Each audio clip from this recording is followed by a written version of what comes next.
Think of, for instance, the early days of music, when a few proto-musicians began humming tunes or making sounds with no particular aim, but they found they rather enjoyed this, and they also found that some of the little ditties they hummed were picked up by their conspecifics. They spread. They didn't know why, but they liked the effect, and pretty soon you begin to get traditions of certain musical forms growing up without any composers, without any deliberate composition, without any deliberate invention, but just with the spreading of habits from individual to individual, and with natural selection over the means,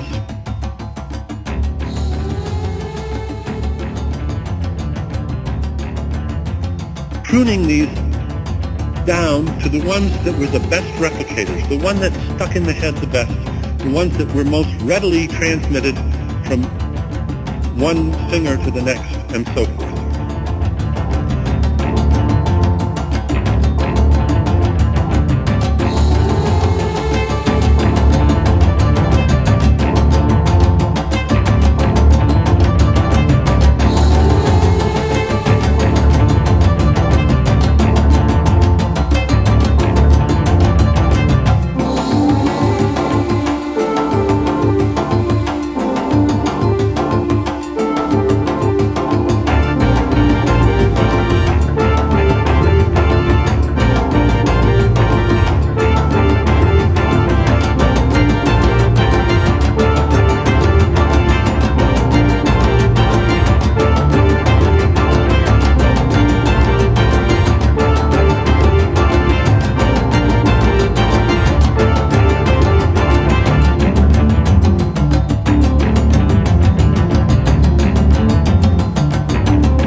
That's a long way from that initial strummer, doodler, hummer to Johann Sebastian Bach.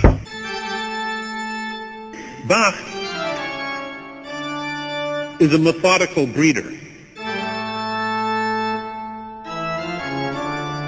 of musical means. We honor him as an intuitive genius.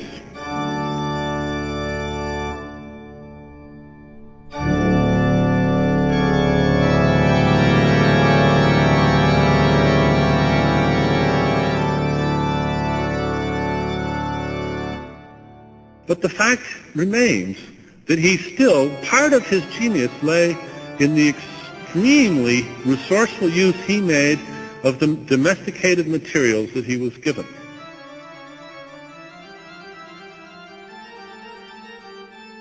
Where did he get the melodies?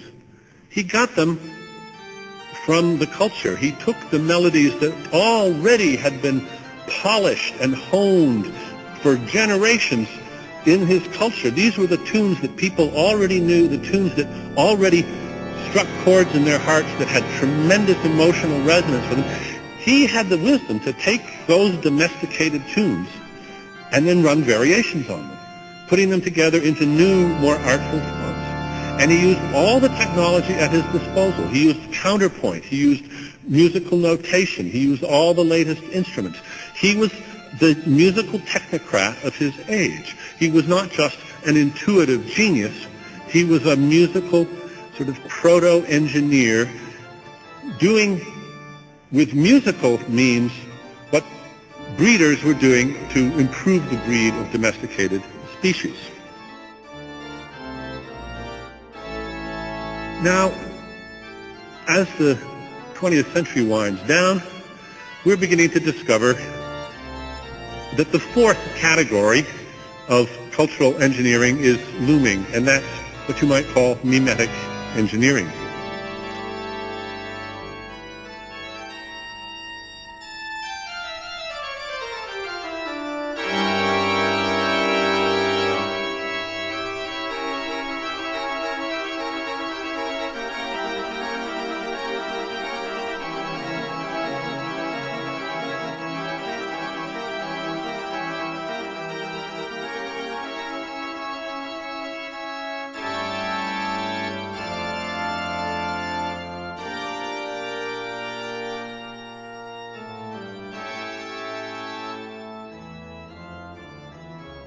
Most people think consciousness, whatever it is just supercalifragilisticexpialidocious. It's something so wonderful, wonderful, wonderful, wonderful that we have to sort of divide the universe in two to make room for it, all on one side, all by itself.